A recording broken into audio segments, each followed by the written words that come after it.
Hello student, अब हम लोग सीखेंगे एक्सरसाइज नंबर 6.2 का क्वेश्चन नंबर 8।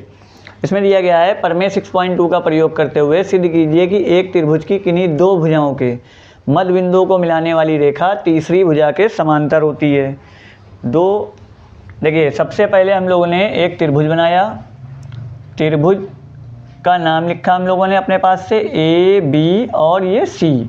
ए बी का मध्य बिंदु मान लिया डी हो गया और ए सी का मध्य बिंदु हमारा ई हो गया।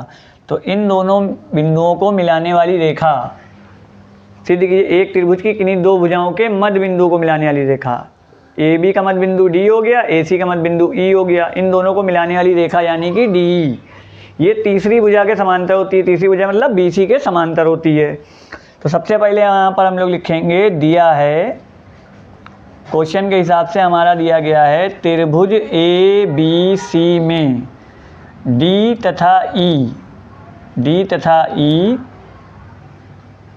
भुजाओं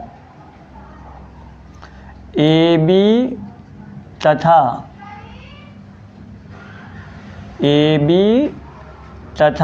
ए सी के मध्य बिंदु हैं।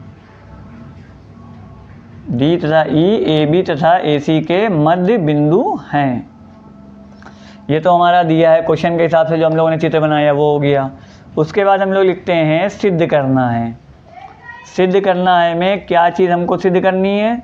हमको ये सिद्ध करना है कि जो डी रेखा है वो बी सी के समांतर है। तो यहाँ लिखेंगे डी सी समांतर है बी सी के।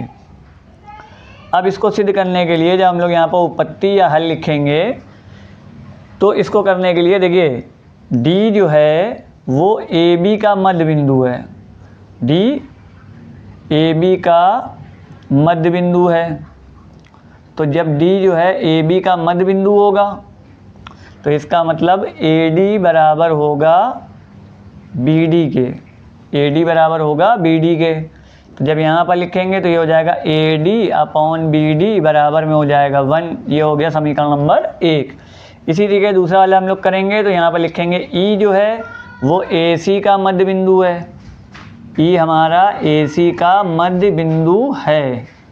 जब ई जो है ए सी का मध्य बिंदु है तो ए ई सी के बराबर हो जाएगा। तो यहाँ लिखेंगे ए ई बराबर में सी ई। तो ये ए ई बटे में सी ई बराबर में हो जाएगा हमारा 1। ये हो गया हमारा समीकरण नंबर 2। फिर हम लोग यहाँ पर लिखेंगे समीकरण 1 व समीकरण 2 से। जब समीकरण 1 व 2 से बात करी जाएगी तो ये भी 1 के बराबर है और ये भी 1 के बराबर है। इसका मतलब ये दोनों बराबर हो जाएंगे। तो यहाँ लिख देंगे A D upon B D बराबर में ए ई अपॉन सी ई। और जब ये ए डी का बी डी से जो रेशियो है वही ए ई का सी ई से है। जब ये दोनों अनुपात बराबर होते हैं तो इसका मतलब डी रेखा जो है वो बी सी के समांतर है। यहाँ लिख देंगे अतः रेखा खंड डी ई रेखाखंड बी सी के समांतर है। ऐसे भी लिख सकते हैं या ऐसे लिख देंगे डी सी जो है डी ई, यहाँ पर डी ई होगा, डी ई समांतर है बी सी के।